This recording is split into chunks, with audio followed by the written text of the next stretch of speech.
Hello everyone. दोस्तों, आज हमारे यहाँ हमारी क्लिनिक में दीक्षिका और कपिल आए हैं और बेसिकली ये इनका ट्रीटमेंट कुछ टाइम से चल रहा है यहाँ पे। तो चलिए जानते हैं कि इनका आना हमारे यहाँ क्यों हुआ था, किस वजह के चलते ये हमारे यहाँ आई थी दीक्षिका थोड़ा बताइए ऑडियंस को कि क्या आपको समस्या थी और किस तरह से ट्रीटमेंट आपका चला क्या है।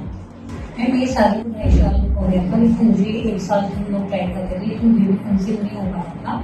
तो हम लोगों ने कोयना में जांच कराई तो पहले ही मेरे ट्यूब्स हुए ब्लॉक थे। कोयना में हम लोगों को लेप्रोस्कोपी और आईवीएफ के बारे में हम लोगों ने सजेस्ट किया था, लेकिन हमको लेप्रोस्कोपी और आईवीएफ की जरूरत नहीं जानना था। तो मैंने मुरादाबाद में डॉक्टर दिशा मैम का देखा, उनका रिव्यू मैंने देखा तो मुझे लगा कि हाँ वो बहुत अच्छे से रिव्यू थे।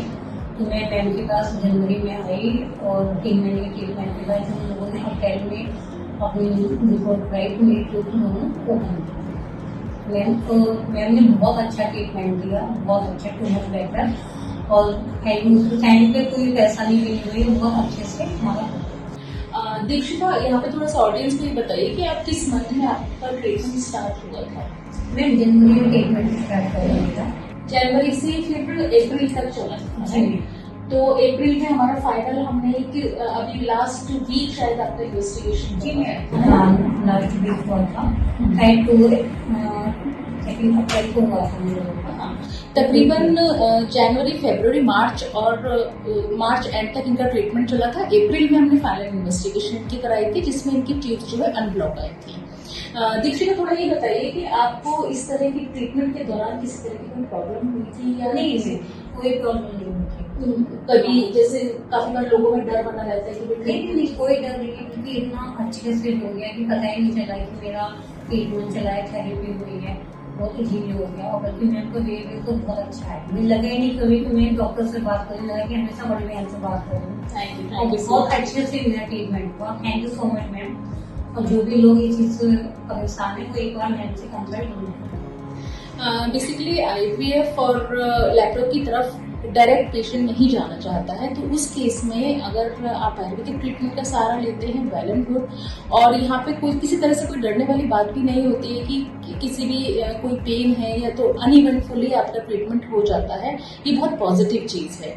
और अगर इतनी आसानी से 3-4 मंथ्स के थोड़ा सा एफर्ट्स के साथ में यदि हमारी प्रॉब्लम सॉल्व हो जाती है, इससे बड़ी तो कुछ नहीं है, क्योंकि लैप्रोस्कोपी, आईवीएफ उसके भी कुछ ही % चांस रहते हैं सक्सेस होने के। तो वहाँ पे एक मौका आयुर्वेद को देने में कोई बुराई नहीं है। बाकी अभी आप भी इसके साथ में थोड़ा सा ऑडियंस ये भी जानना चाहेंगे दीक्षिका कि क्या आपकी खाली थेरेपी ही ये ट्रीटमेंट हुआ था या इसके साथ में आपकी ओरल मेडिकेशंस वगैरह भी चल रही थी? हाँ, अभी थेरेपी भी होती है और मैंने ओरल मेडिसिन भी दी। दोनों पैरेलली चले थे, थेरेपी और आपके ओरल मेडिकेशन दोनों पैरेलली चलते हैं और उसके साथ ही रिजल्ट हमें थोड़े से जल्दी और पॉजिटिव मिल पाते हैं। और ऑफ कोर्स साथ में थोड़ा बहुत डाइट रिस्ट्रिक्शंस भी रहता है, उस चीज़ को हम उस वाले पार्ट को भी नहीं नकार सकते, क्योंकि यहाँ पे आपका ये समझिए कि ट्रीटमेंट और आपका डाइट दोनों का 50-50% रोल होता है। तो वहाँ पे आपको सब चीज़ें साथ में लेके चलनी पड़ती हैं और दीक्षिका ने इस मामले में बहुत ज़्यादा कोऑपरेट किया। इन्होंने बहुत अच्छे से लाइक डाइट फॉलो भी बहुत अच्छे से की, जिस तरह के इंस्ट्रक्शंस इन्हें दिए गए उस तरह से फॉलो किया। और इतनी दूर से आके कोहिमा से यहाँ आके ट्रीटमेंट लेना आसान नहीं था, हर किसी के लिए आसान नहीं होता जब आप दूर से आते हैं ट्रीटमेंट लेते हैं। लेकिन बस थोड़ा सा कष्ट तो बेशक होता है, लेकिन उसके बाद में जब रिजल्ट मिलता है तो वो जो खुशी होती है उस चीज़ का अच्छा होता है। क्योंकि ऐसे मैंने पहली बार किया था, मेरे 2 ट्यूब बंद थे लेकिन जब मैंने अपनी बार कराया तो दोनों खुले हुए, मुझे इतनी खुशी हुई, बहुत ज़्यादा खुशी। और मुझे लगा कि मैं डॉक्टर नहीं है बल्कि मेरी तो भगवान है। तो अभी मैं ये भी कहूंगी कि एकदम से अब जाने के बाद यदि कंसीव करने के लिए प्लान करते हैं तो पॉजिटिव रिजल्ट इन्हें मिलेंगे, क्योंकि बाकी इस तरह की और मतलब इसके अलावा ब्लॉक ट्यूब के साथ साथ इन्हें और कोई प्रॉब्लम नहीं है, इनका ओवुलेशन बहुत प्रॉपर तरीके से हो रहा है, बाकी किसी तरह की कोई भी समस्या इनकी बॉडी में नहीं बनी हुई है, तो कंसीव करने के बहुत जल्दी चांस हैं। लेकिन हाँ, मैं साथ में ये भी कहूंगी कि मैं आपको इसके बारे में जरूर अपडेट करूंगी कि दीक्षिका ने कब कंसीव किया, बिकॉज एक फॉलो रहना और ये हमारे लिए भी बहुत बड़ा अचीवमेंट होगा जिस दिन दीक्षिका कंसीव करेंगी।